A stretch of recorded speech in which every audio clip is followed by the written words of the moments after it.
Severance Season 2, Episode 10. The final episode. She's alive. She's alive. Have you finished Cold Harbor? Oh, Mark. Very close. I've been a little bit busy in the office lately. And she's still alive. Okay, maybe don't finish it. We can Maybe you save should her. not finish it. Who? Who do you think? There's another way this could have gone if the plot had gone differently, where Annie Mark's like, so what? So why do I care about Miss Casey? That would have been a problem. Even now, it's not the same. I'm taking all the risk for my outie self who put me in here. From Irving's drawings. How did Irving know? Whoops. With an elevator going down. That just slipped right by, didn't it? He's not supposed to be able to know that. We have a map, sort of. We have an FAQ. Funny speech you gave at the party. Immediately goes to stabbing. That's the Innie Helly we know and love. I threw a tin of candies. You did you? Was that effective? God, you're fucking weird. What do you mean? This is the most normal human being? You're just confused because you're an innie. Maybe you're the daughter that I always wanted. My current daughter, she doesn't seem all there right now. She's deviated from the 9. I do not love my daughter. Okay, there it is. Yeah. I mean, it kind of comes through, honestly. I don't think your daughter loves you either. I think she's confused. Sound like a great dad. I had others in the shadows.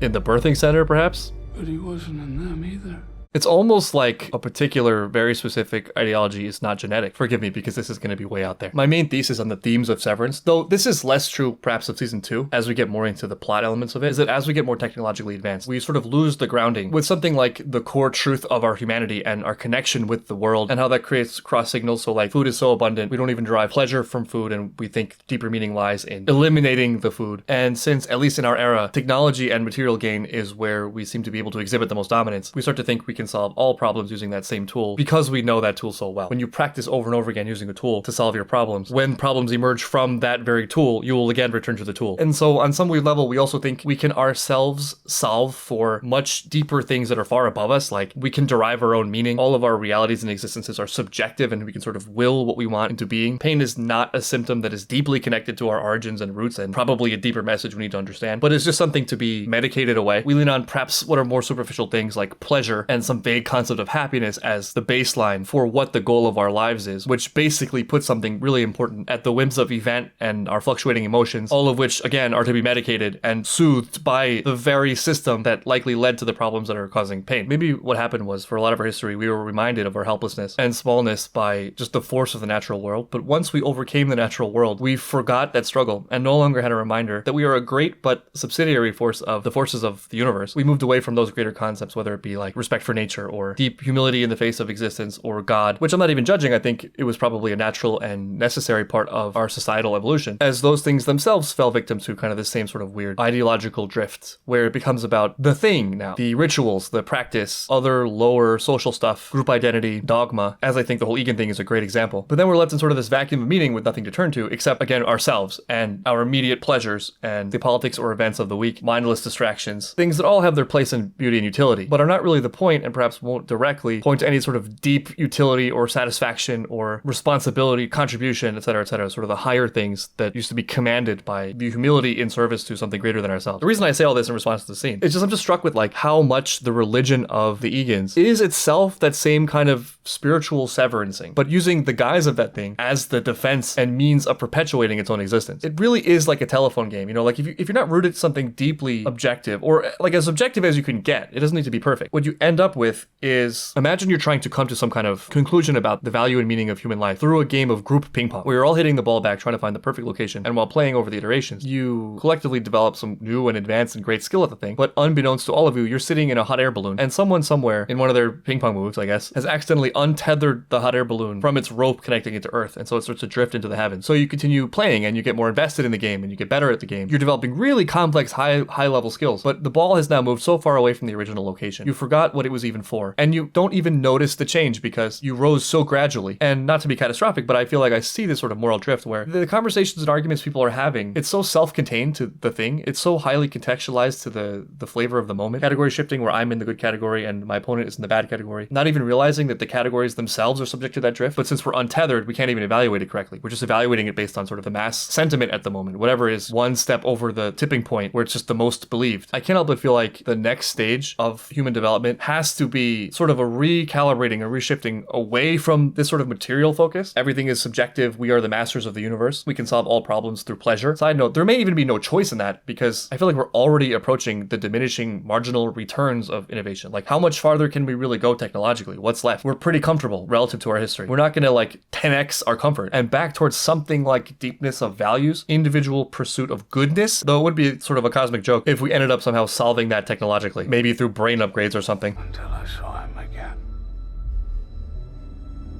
In your innie? In you. Oh no. You and your family created hell, and you're going to burn Oh, it. we're murdering. We're gonna murder? Okay, we're holding off on the murder. What exactly did you see? There he is. This is it. This is it. This is the thing, the murder. The way you gave that speech, just pure Egan. They do a test and then they kill her?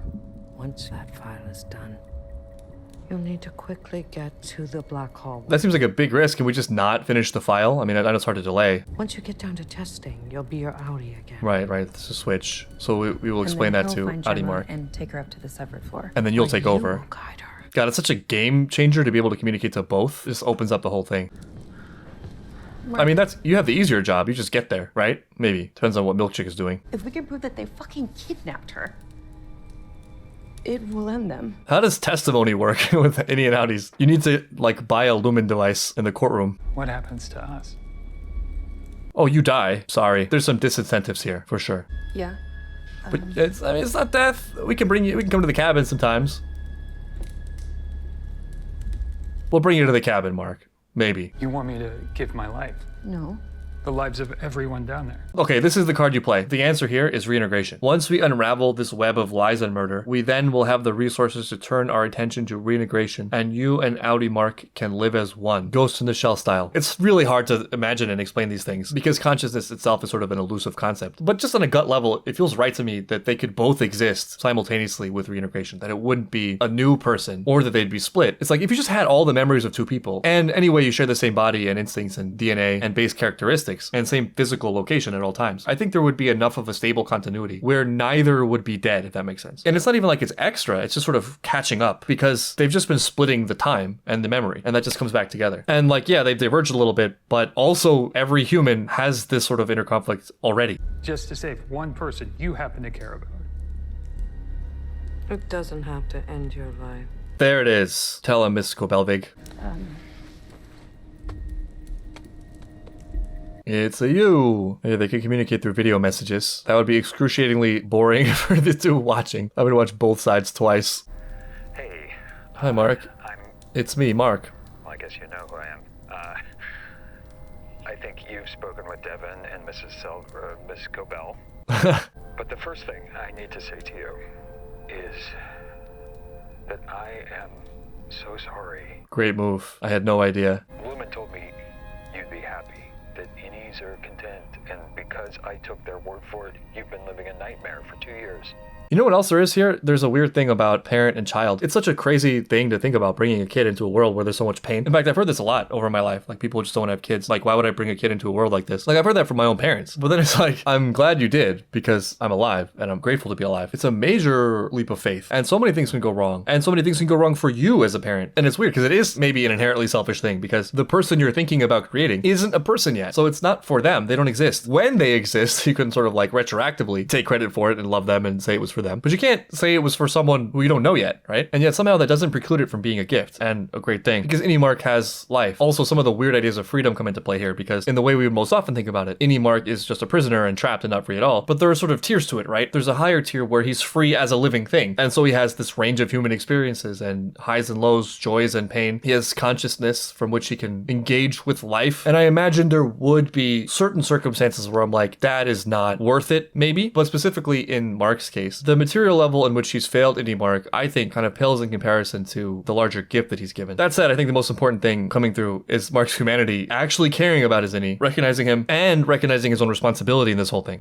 I hope, now with all we have in common, that you'll give me that chance. And you can sort of know his intentions somewhat based on who you are, you know? You know yourself, even if you've been Severance to a certain degree. You would hope. Why are they both pregnant?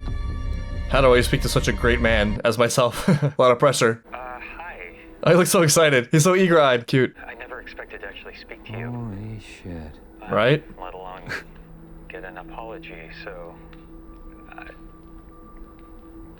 thank you. I feel this way sometimes watching my old YouTube videos. I'm like, man, this person is smarter than me. And sometimes dumber than me, but you know, I forgive him. It's not realistic to expect that other me is always as great as me. Even with that videos, I think you can get a similar experience if and when people you really care about quote you in like a magnificent way and you don't remember saying that. You're like, is that me, really? That me? I said that? You know, nightmare is the wrong word, actually. Right, it's not the whole thing. Whatever this life is, it's all we have, and we don't want it to end. Right. Can you understand that? Totally. I mean, I say as a viewer, having seen their whole lives, but I mean, just conceptually, when you hear it, it makes sense, right? And people have found happiness in much worse conditions. Of course I can. Such a good point. I'd say the same thing in your position. However, Who is truly the innie? woman doesn't have to be your whole life. Right. I've been working on something without your consent, but Called reintegration. So wait till I tell my coworkers about this. memories so we can be one. Helly maybe not gonna like it. Dylan might love it because it means he gets to be with Gretchen. This life, our life, belongs to both of us. Very, very I'm gonna share magnanimous. It's almost romantic. Okay, but what would that mean exactly? That you get the This right process side took and I 8 get hours. The left, or It's a big question. We don't fully know. Like a top-bottom situation? I'm honestly trying to understand. oh no? Yeah, Mark's gonna discover his own sense of humor. Like my memories and yours, and my trauma and yours, but like You might not want it, actually. You've been alive for what, 20 times longer? So whoever this new hybrid person is, seems like he'd be way more you than me. That's an interesting point. Again, this is all hypothetical, but I don't really think that would be a problem. Partly because he's understating it. I mean, it's not just the time, it's also he already shares the whole underlying base thing that Mark is, which is probably the biggest factor. And then, I guess relatedly, you're still only applying all that and experiencing every moment as it comes, moment to moment. So you're equal in maybe the most significant way. And also, as any Mark, you just get a ton of insight and knowledge. And, How does it work? well, to be honest, we're not really sure. This has never happened before. If it is anything like PD, we die. Watch an argument break out. Listen, you shut up and listen to me. You're making this very difficult. Why are you so stubborn? Ms. Cobell told me you like someone down there? Yeah. Helena Egan, right? Her innie name's Helena. How do we manage that? honestly, I love that experience. But that's... Ooh, this is rough. Then you can see why. I have to get my wife back. I have to have her back. This is dicey territory now. Yeah, Mark's like, oh, I don't know if that was the right one. It's Helly, actually. Helly. It's the person I'm in love with.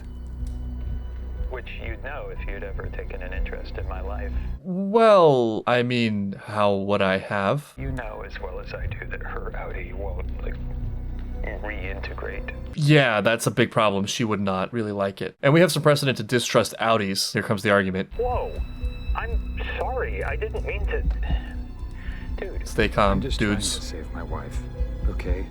but I can't abandon her. No, that's the wrong tattoo. I think the second you get your wife back, you forget I ever existed. This escalated terribly. That I disappear along with every innie down there.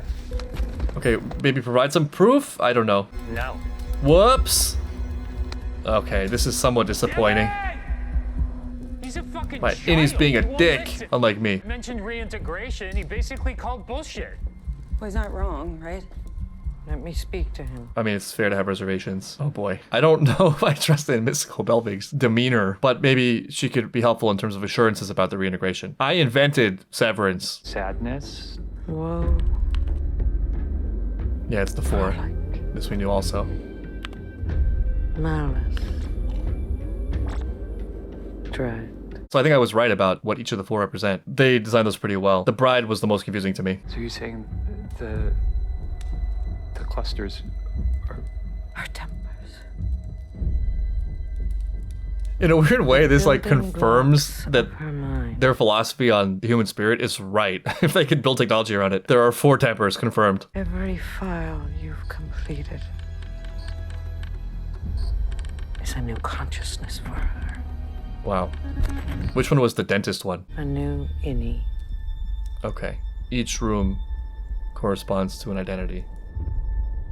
What is the Cold Harbor identity and why? 24 files. So essentially, we have made a new person. We've like crafted a new identity or identities. So we now can construct human consciousness. I guess with a baseline of just a brain. I still have a lot of questions though, like why Mark and Jama? Why 24 personalities? What changes about Mark in constructing each one of these various identities? And for what overall purpose? One idea is that maybe it's to isolate for a full range of human trauma so that they can all be eliminated and like a perfect human or painless human can be formed, which would be far from perfection. You will have served your purpose. And so will she. Yeah, actually, this is the best sense you got. If you finish the file, you're gone anyway. You're in any heaven. What are you doing here? Really? I have Mom. parted ways with the company. Mom, Oh, Mark. she's an Egan. You're nothing to them. No. Nothing to her. No, I don't believe That's not They're true. using you. I don't think this is the way either. I think you're using me! We all are sort of using you, Mark. I care for you. Stop! Mark. That did not go well at all. Okay, is this our last day? It really would have been great if we had come to some sort of agreement. Oh! Oh wow, we've changed the painting. It's no longer whatever that other weird one was with them in a pool of lava and a knife. All praise be to Mark, bringer of true severance. Everyone is here. Wait, why? Why are some of the Audi people here too? We're honoring all those that have contributed. Okay, big news. Big news. I still am wondering what their purpose was. Why were they here? They were working on a file for what? I mean, it seems like it was really just Mark. Big plot twist. Their computers weren't even plugged in. Plot twist. Dylan still isn't good at anything. Whatever happened to Ricken's propaganda book? We've been robbed of Ricken's glorious wisdom this season. I wonder if there isn't some religious allegory forming. You have like the savior genes through Helly and the creator of the new world through Mark, something like that. There's like a crazy reading. I don't think this is actually what it was in season 1, but just with hindsight, that Audi Helena, part of her was actually trying to spare Innie Helly from her life.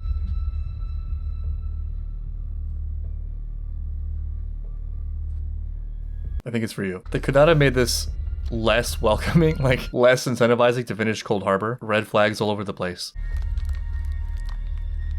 It's a waffle party in a pop-up book. Mark already had his waffle party this season, so. Oh, please tell me we get more animated videos. That'll make it all worth it.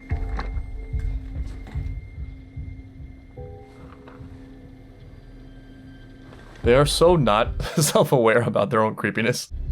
I know why they're doing this. Small chance it isn't what it appears and there's some other thing.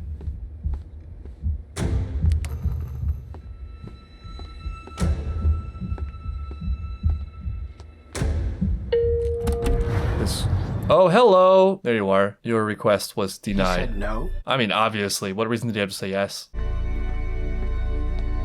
It's all about Mark. A little bit preemptive here. Oh god, it's the death. What is this, like transcendence from death? How can we trust anything Cobell said? You severance death somehow? All she's ever done is lie. I know, but she seemed different. I mean, she's the same, but like different, same. Okay. In that case, since you put it so convincingly, I thought she was untrustworthy, but she's not. She's the same differently. Everything's gonna be fine. That was a lie. She knows. There's a little bit coming through. Maybe that will take down Lumon, like his sister said. Yeah, this should have been communicated better. You really have no choice here, And maybe you could do and you should have been more on the same page. Well, yeah, Yeah, but he could be a total liar. Your comparison right now, your baseline for who to trust is Lumon. She'll have a chance at living. You gotta trust yourself. Your deeper self. I want to live with you. I'm her. Well, I think there's good news. I don't think they're gonna let her just go if she's the chosen one. Okay. Maybe the true Egan would destroy the current Lumon, like Jesus knocking over all the stuff at the temples. But like, I don't know, wait. Should you complete it? Shouldn't you just like find the door? Like you do all this and the door's locked? It may yield an embarrassing emotional response in you, and as I'm duly swamped, I shall leave you to read it in solitude.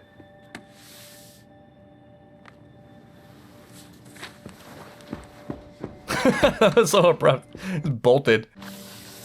If you ever kiss my wife again. I've read your request and organized my response into 3 points. Point one. I knew it. I knew that was going to be in there. She's perfect. And given our shared physiology, it tracks that you'd agree. Here's the thing. I've never been an impressive person. Oh, okay. There's a little bit of some interesting kindness here. You're like this self-assured badass. I don't know. Got a little threatened. Stung. It pointed a light on my shadows. I hope someday she sees in me what she sees in you. Well, she does. I think that's part of the pain. If you want to leave, you can. But I think you should stay. That's much more conscientious than I expected. Dylan has a way of surprising me, especially with the way that started off with an FU. And this definitely will evoke an emotional response. It's not the kind I thought. It's a lot. Oh, we're cutting loose. Not missing this. Not missing my greatest achievement. I was the one who brought Cold Harbor to its glorious conclusion. This was like a terrible idea. I've got Europe. Zimbabwe. It's okay. Audis don't really know either if they're American. The equator. It's not a place, you idiot. Is that a building?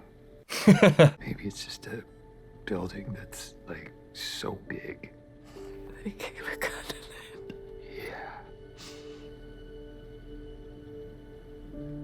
Yeah. It's a metaphor. Are you saying our love is continental? I just wish we had more time.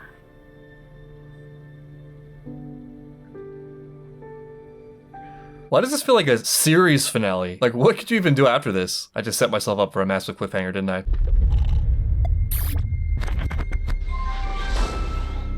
Congratulations. Well, come on, give us an animation. It's the least you could do. Oh, yes, here it is. I'm so hyped. At first I thought there was gonna be nothing. How stupid of me. They would never end this without some ceremony. Mark S. That's me. You have drawn my grand agendum nearer to fulfillment. Yes, feel the glory, Marquez. Making you one of the most important people in history. I mean, that might be true. He's not lying. Your very own floor. Yeah. Wait, where is he? Yeah. You gotta shake his hand. Wonder if they rehearsed this. You're looking very handsome, sir. Thank you. They rehearsed I'd this. say the same of you, if not for my favorite core principle. Probity? No. How do you choose a favorite? There's so many good ones. Hey, Severance humor. That's a good one. It's funny. You almost forget for a second that Mark's wife's gonna die. Who are the bad guys here, truly? It can't be them. Let's keep in mind that they didn't have to do this, because none of them will remember anything. A man so illustrious, so sapient, so magnanimous. My, you're verbose. Good thing you didn't write the first. Oh my god, did they write in a criticism of his verbiage? Burst. Oh, I know who programmed this. Oh, you might have made a huge mistake. Is this the final straw? I think Milton almost just broke. This was not rehearsed, or they ad-libbed at the last minute. I mean this wax statue that's 5 inches tall. Uh-oh. Actually were. Uh-oh, those are fighting words. It's a statue. We're fighting with a statue, but...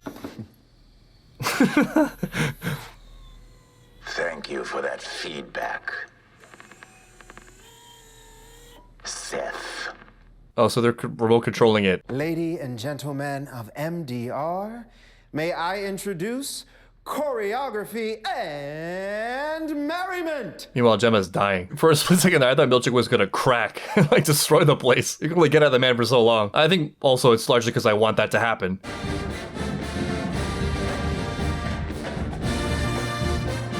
Milchick's role is truly multifaceted. Is there anything this man cannot do aside proper paper clipping? Like another music dance experience. Badass band. That's what it would be called.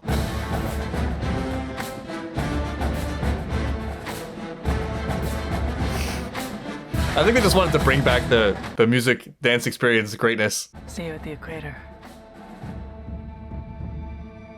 That is the monolith that we have built together. We shall call it the equator. Those are just two in the zone to notice what's happening.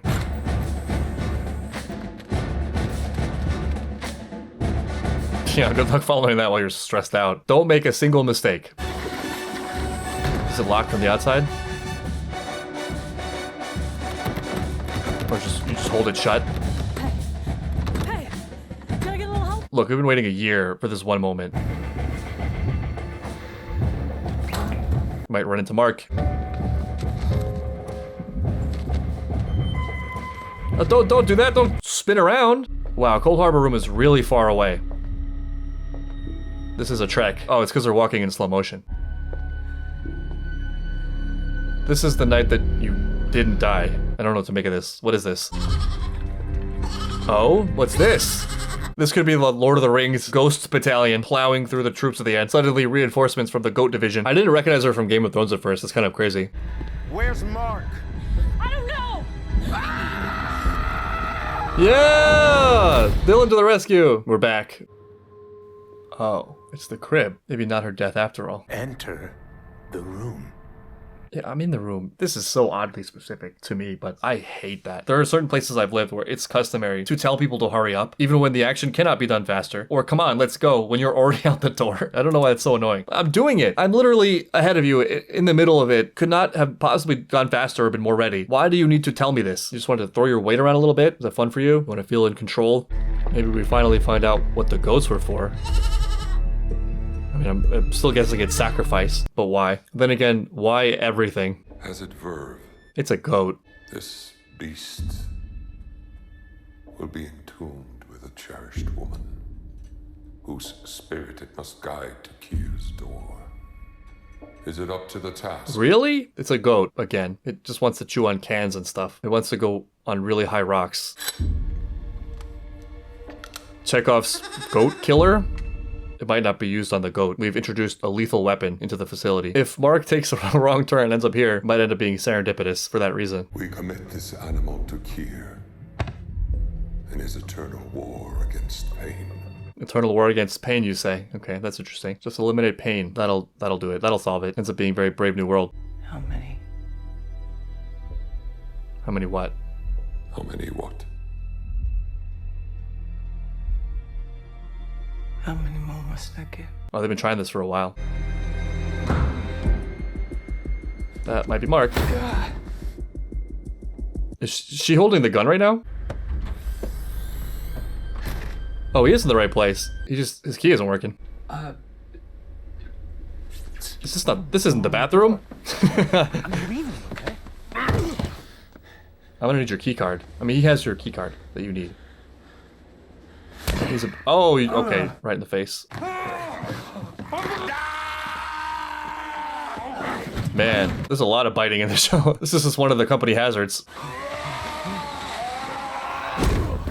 Which of the 9 principles is this?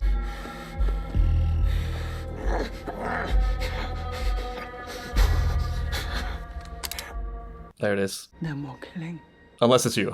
I can kill you. We'll make an exception. I think Mark's gonna shoot him. Yeah, Brianna Tarth has arrived. Oh my god! This only makes sense because of Game of Thrones. Because of Game of Thrones, all of this is okay. It's perfectly reasonable that she would do this, given her multiverse history. It almost feels like an homage. Whoa, whoa, whoa. brutal with the forearms. Please.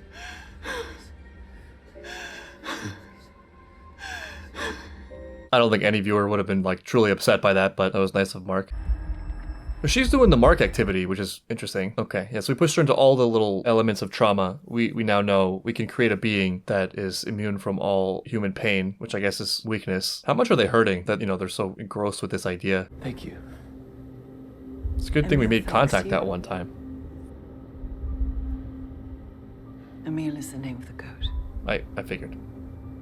Oh, okay. Thank you to Emil also. May he do his goat thing in peace. No, in a second. I'm gonna change to my Audi, and then you are gonna take him. Uh-oh. You gotta, like, keep your wits real fast. Oh! Actually, you don't. You don't need to. It just sort of took care of itself. Good morning. Welcome to work. Imagine how traumatic and insane this is. You have no idea, no context whatsoever. He just accidentally murdered a dude. And his final act was that of generosity, holding the door open for Marquez. There was some redemption in the end. He completed his character arc. I mean, honestly speaking, logistically, I feel like that maybe is the best way that could have gone. If that hadn't happened, Audi Marquez would have been so confused he would have lost the gun. We have no bullets now, right? But people don't know that.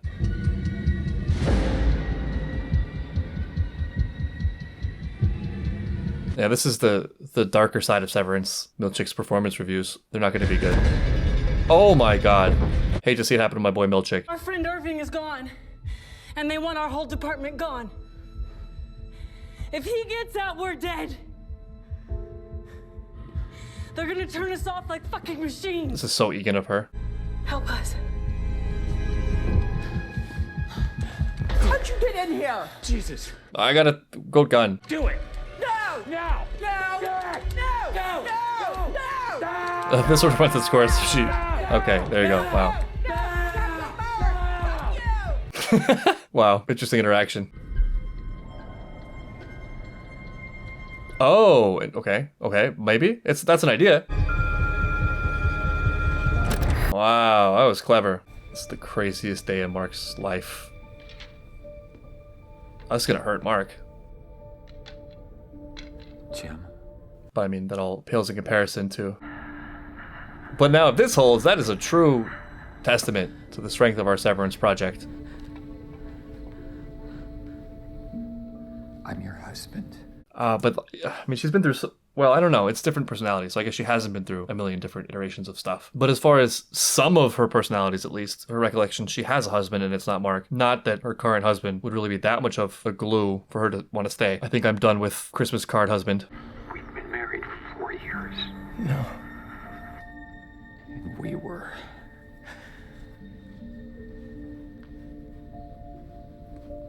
We had a life together. If it breaks through, then speak to that man. He's here to hurt you. Mark brings down the project in 2 ways. Don't let him touch you. We have to go. Stop. Oh, fuck. Suck it, Jame, with your half name. It's the fucking spouse! Call Drummond! Drummond's in the elevator, holding the door. There's really no plan from here on out. Come on.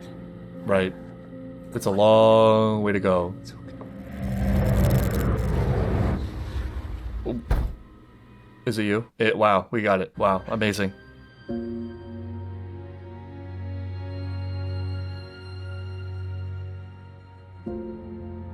Second chance. Now please escape. Please pay attention to your surrounding. This is making me really nervous.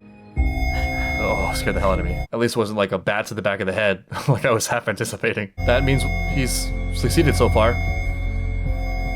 Come this far. Now I just gotta send it home. This is not gonna be a good performance review for Milchick. How sorry do you feel right now? He's still holding the door. What a nice guy. Oops. Oh, hi, Miss Casey. What's taking place? We must escape now. Please just follow me. You can live a life. Milchick summoning the strength. Speaking of Game of Thrones. Nothing can contain him.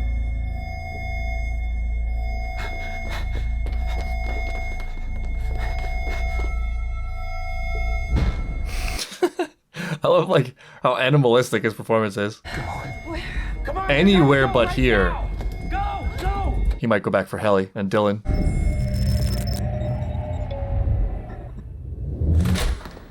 And you can't go back in there for him because it won't be you anymore. Mark, we gotta go home! If he does step through the door even once, that's it for any Mark. Mark, come on! Or I mean, that's it for his motivations to save Helly, because Addie Mark would just leave.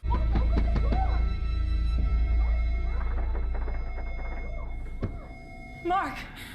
Oh, you came here! That's great! Just get out, just come! Oh, you can't come. You can't come, can you? You can't just leave.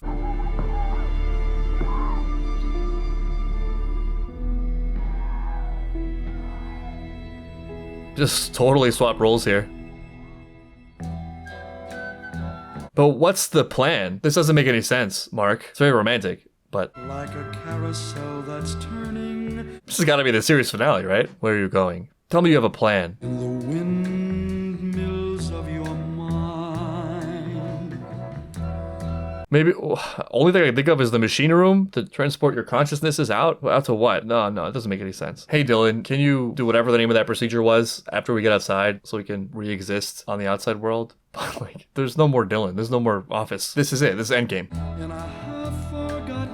Maybe I can introduce you guys to a little thing I like to call polygamy. Would that solve it? I don't know. The real challenge is Helena, but she may be more receptive than you think. You just want to make sure you don't die here or like put the power in their hands. There's always, if you escape, there's still a chance for you. The indies aren't dying, they're just not being activated. And you work with that. The circles that you Where are you going? Where are we running? in the windmill. It's very Butch Cassidy and the Sundance Kid.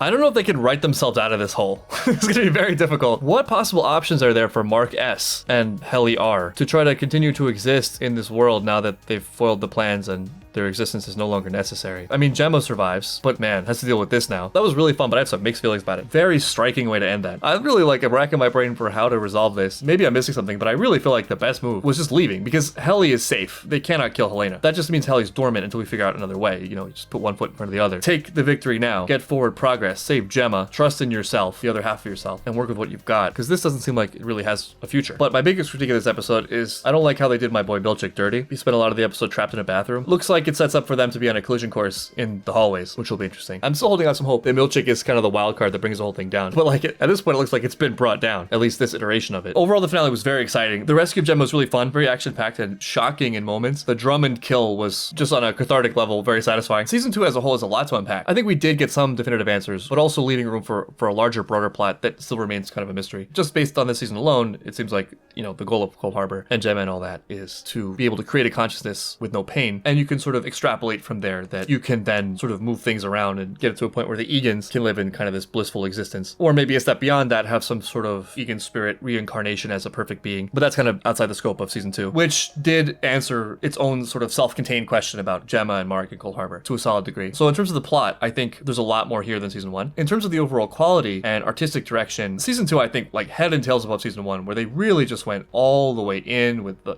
cinematography, the symbolism. There's some episodes in here that are just like top tier. This is among the best things I've ever seen level of quality, like the Ortbo and the Gemma flashback episode. It feels like they had this renewed excitement and passion about the show and its expression. Maybe just a higher budget, I don't know, and really lean into that. What's interesting about that though is it's a major departure from season 1, where people had all these questions, and so it leaned into the intrigue of it and the plot of it. It's a little bit of a different feel. There was more humor in season 1. There was more of like a societal satire, I think, in season 1, and more pointed ideology, which are some of my favorite things about the show. It's kind of the split, right? Because the show leans very heavily on its mystery and intrigue. And I think I share this with a lot of people. Initially, there are suspicions that there's a mystery box element of it where there's just a lot of questions being written with no plan for the answers. And I think that was largely okay at first, at least for certain viewers, depending on what you got out of it, because there was so much happening on a character level and thematic level, symbolism level, that it was compelling wherever it went, and you sort of just trust the like, well, as long as it's not ludicrous and absurd and they make something happen out of it, the journey itself will be satisfying enough that it'll be a great show. And so this season, they end up pursuing the plot elements of it quite heavily. At certain times, I feel like maybe kind of putting that on hold told, where we're kind of just like moving the story along. Though of course that's still there. The Orpo being one of my favorite examples of that. The Orpo just so rich in meaning. I'm assuming the show will continue, even though they've written themselves into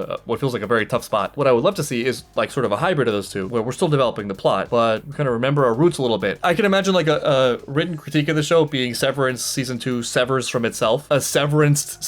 I think that would be my one critique of season 2. Though overall, it was so much fun to watch. I really love the world they built. I really love the characters. I think stylistically, it's becoming so much more compelling. This sort of plot bottleneck aside, there's still so much that can be done with this story and this world and these characters. So it was so much fun. I looked forward to watching it week to week, and season 3 can't come fast enough.